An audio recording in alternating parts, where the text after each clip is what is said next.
New York State's former governor, Democrat David Paterson, now says that for the first time in many decades, he feels unsafe in New York City, where he's lived his entire life. He's calling on his fellow Democrats to get tougher on repeat offenders. In a moment, he'll join us. New York City Mayor Eric Adams has also said he's never seen crime at this level. But here's the real problem. We arrest John on Monday for a grand larceny. He's out on Tuesday. And he's doing it again on Wednesday. The overall crime index has increased by over 15% last month compared to September 20 of 21. The New York Police Department's 6th precinct, where I live, which covers both the West Village and Greenwich Village, and was the scene of numerous smash and grabs recently, has seen crime skyrocket, up 80%. Fueled by a 103% increase in grand larceny and shoplifting. And I feel it there every day. The number of people arrested 3 or more times for shoplifting in the first half of this year was up about 89% over the first half of 2017. Governor Paterson is now calling on current New York Governor Kathy Hochul and state lawmakers to introduce a so-called dangerous standard legislation to give judges the ability to take a defendant's dangerousness to the community into account when deciding on bail. The state's 2019 bail reform law eliminated any cash bail for most misdemeanors and some nonviolent felony charges. Under the law, state judges cannot hold defendants based on their perceived dangerousness. They're required to use the least restrictive means possible to make sure defendants return to court, meaning, in most cases, setting them free.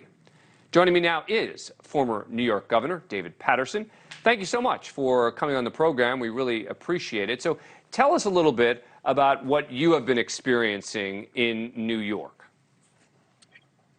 Well, if you look at the overall crime rate in all categories year to year, the crime rate is kind of mixed and actually trending downward. So that's good news for Mayor Adams and all those who are offering their ideas about crime.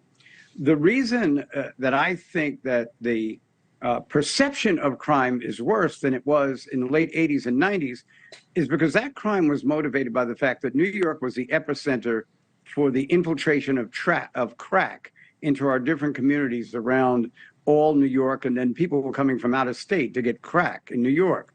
But the crime was compartmentalized. They were in certain neighborhoods, and if you stayed away from those neighborhoods, you didn't have a problem anymore. These days, we had a gentleman who was shot and killed in a restaurant at 67th Street and Park Avenue, and we had 2 high-profile women who work in New York, both of them mugged, both of them in the middle of the afternoon on Park Avenue itself. So what I'm saying is that the crime rate and the instances may be down.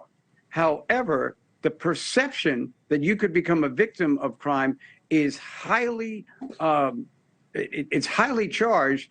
And then what you also have is this kind of sense of, I don't know if you've noticed this, Dan, but I think everyone else has, of lawlessness around the city. Totally. People driving mopeds on the sidewalk, people driving motorcycles on the sidewalk, bicycles driving in front of cars, electric scooters going past the cars and cutting them off when they're trying to make turns, creating gridlock in the box, and just an overall atmosphere of anger and frustration, some of it at crime and some of it by those who would commit it. And do you think that your fellow Democrats are not taking this issue seriously enough? I think Democrats have been very effective in pointing out the idea of getting guns off the streets, and even in some very high-profile areas thinking about gun-free zones. But I think where we need to be stronger is the fact that situations like this man that got killed today that you were talking about earlier, Raheem Lee, he was in Philadelphia. Yeah. He was a repeat offender time and time and time again. But the problem is whenever you have one of these high-profile cases where someone shoots at the police and the police finally shoot him, and I'm glad they did, so we don't have to even try him for anything. We know who he is. The fact is that a lot of Republicans are manipulating the situation to say that that has something to do with the bail reform. First of all, bail under the 6th Amendment of the Constitution is not held where there is an issue related to the crime. Bail guarantees, if it's done right, that the accused appears at the trial. So you can't say, oh, if it's shoplifting, we could let him out on bail. If it's a murder, that it should be $2 million bail.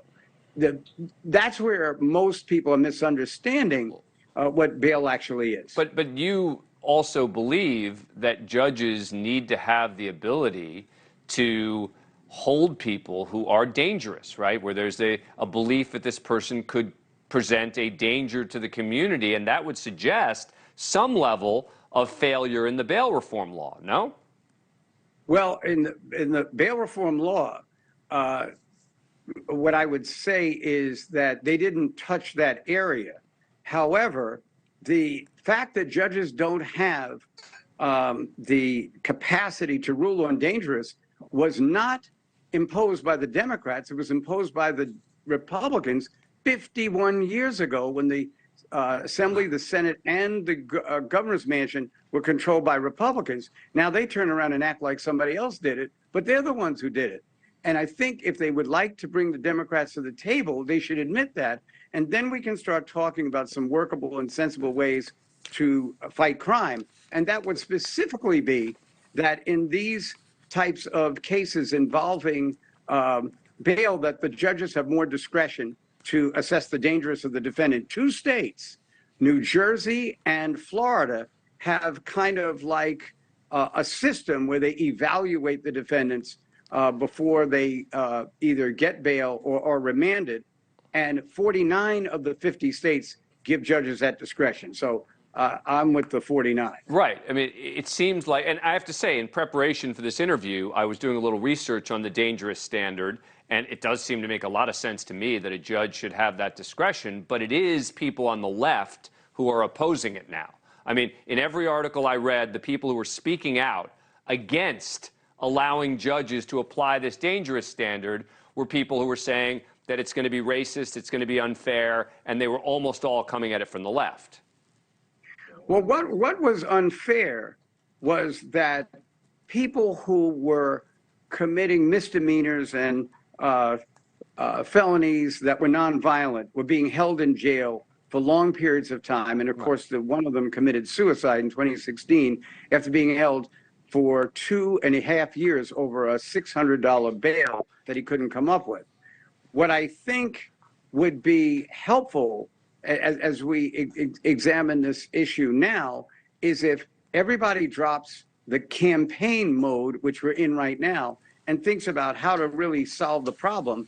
And I think the way to solve the problem is to lower the 67% of all people who are in prison in the United States are actually there in pre-trial conditions. If we got all of them out of the jails, we could use those resources to spend more money fighting crime and to stop the situation that earlier in the show we saw, the recidivism where people time and time again committed crimes and kept getting out to commit more. You know, this is why it's important to have a full discussion with someone and not just sound bites, because as I read the sound bites from you in your previous interview, it sounded like you were ready to throw all the Democrats under the bus. And of course, that's the beauty of nuance in being able to have this conversation with you. Governor, thanks so much for coming on the program. Really appreciate it.